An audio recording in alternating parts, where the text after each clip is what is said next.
So if you go in, so are you saying, and this brings it down to a very mundane level, if you go into the bank and there's 3 different queues, you can ask your intuition which queue would be the quickest. Yeah, I do that sort of thing. It's the classic parking angel thing. Yes. Can I have a parking space? Right. And if I remember to ask, I don't know who I'm asking, and that's another whole philosophical debate. Is it outer guidance, is it inner guidance, or is it both, or is it neither?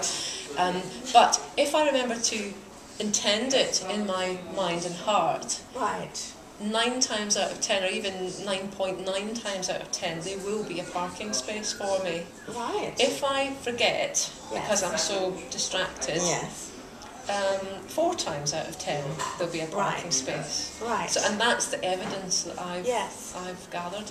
So because you do this work on a regular basis, you're already attuned to things working out for you. Yes. But when you do it with more consciousness, then things happen much more quickly and much more powerfully. That's right. That's definitely been my experience. Right. Yes.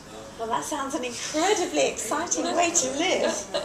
It's a lot of fun. Absolutely. And I think the biggest barrier is just learning to trust that way, because we've not been trained that way. We've been trained to trust our logic. Logic's brilliant. Yes. It's helpful. Rational mind, we need it. Right. But this is really just about recapturing that, what we've called feminine wisdom, and using that too. Right. Marrying it with the intellect. Now, if I hadn't meditated before, and if I hadn't studied to be a Buddhist, would I still be able to access this wisdom in the way that you've described? Absolutely.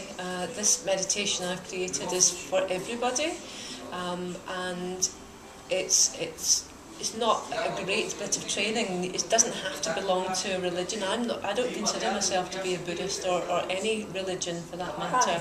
I'm just attuned to this possibility in the universe, and that's what I want to remind people of, that we are all human beings and we've all got this capacity, and it doesn't matter if you're a novice. I mean, I suppose a bit like some people are more artistic and some people are more scientific, there will be people who are more adept at tuning into this inner guidance, and that's fair enough, but everyone has the opportunity to develop it to some extent.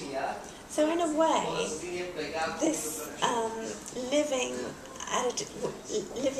in a place where you have access to a different kind of consciousness is taking you beyond anything that we in society have been used to living with. Yes, I think that's very true. That the way everything's structured, it's almost preventing access to that sort of information, the way we run our businesses, even the way we conduct our families, and the way our complex, modern, busy, fractured society has turned out.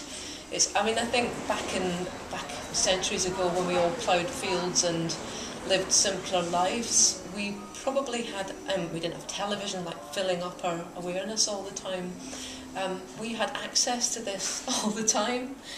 Probably nobody even spoke about it very much, but we were all perhaps more connected with that.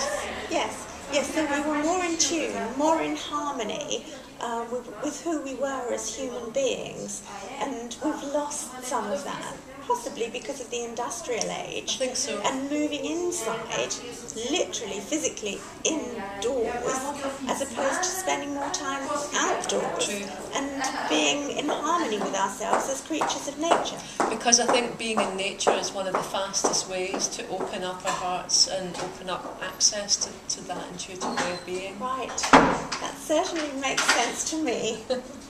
So, I think we might need to wind up the film, because we might be at about 10 minutes now.